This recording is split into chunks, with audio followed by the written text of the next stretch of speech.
welcome to Bristol BrewTube video number 2. I'm Martin Jones. In the last video I just gave a brief introduction to my method and talked a bit about the importance of the brew pot, which is really the only significant bit of investment you need in this.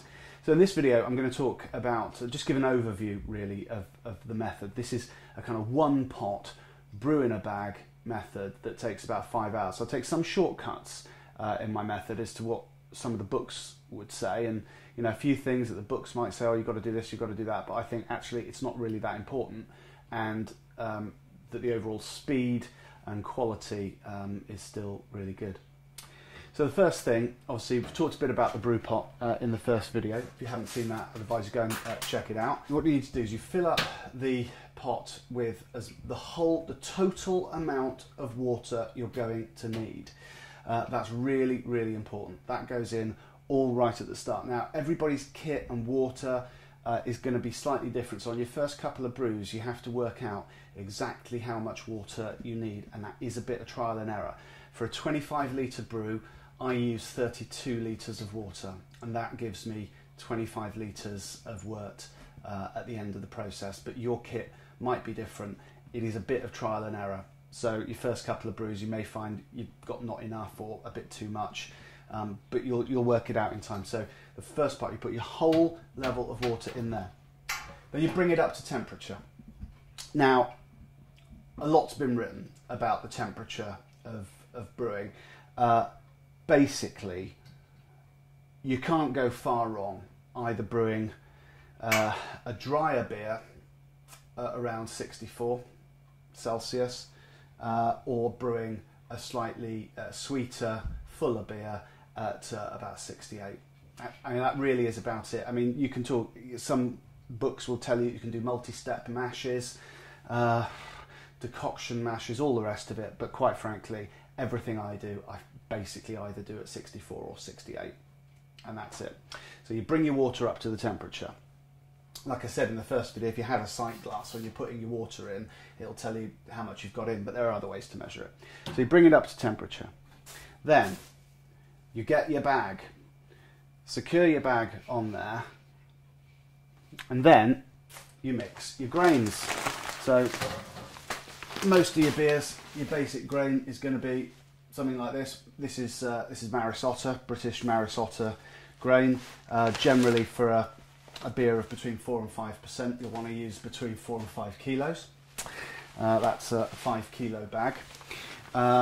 Then, depending on what other kind of beers you want to brew, we've got some specialty grains here. We've got some amber malt, very nice for bitters and porters, and we've got some roasted barley there, ideal for Irish stouts. So we'll talk a bit about recipe design in a later video, but I mean, there's a million and one recipes out there on the internet. So once you've designed your grain bill, as it's called, you get your bag in here, and slowly, not all at once, but bit by bit, you put all the grain in there. There's two reasons for that. One, it might suddenly cool the temperature down, and you want to keep an eye on the temperature. And secondly, so that it doesn't all kind of clog together in a big ball of dough, which is sort of the last thing you want. So you mix it in separately.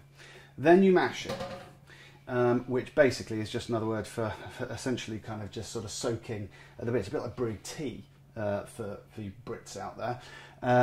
You just let it soak in for anywhere between half an hour to 90 minutes. Sorry, anywhere between an hour and 90 minutes. Now, I tend to do 90 minutes because I think it just gets a little bit of extra sweetness, a little bit of extra sugar out of the grain, but 60 is probably fine. So, when you've done that, you then get your bag out. Now, there's various different ways of doing that. I'll show you in a later video in a bit more detail how we do that. I'll show you all these steps in a bit more detail in later videos. This is just a broad introduction, but you get your bag out, and what you've got left in there is the wort unhopped at about, whatever you're doing, 64, 68. You then turn the heat up, and you want to get it up to a boil. When you've got it up to a boil, that's when it's hop time. So again, loads of recipes out there, depending on what kind of beers you want to use. So I always boil for 60 minutes. then whatever kind of hops you've got, some East Kent Goldings here, you can get that out and measure it out, and they go in at the 60-minute mark. And then later on, if you're doing a kind of IPA or a beer that needs some hop flavour, the hops often come in these vacuum packs, you put other hops in with about 10 minutes to go, as well as if you're using like things like Protafloc or Whirlfloc tablets, which help to clarify the beer. They go in with 10 minutes to go. So after 50 minutes of boiling, 10 minutes left.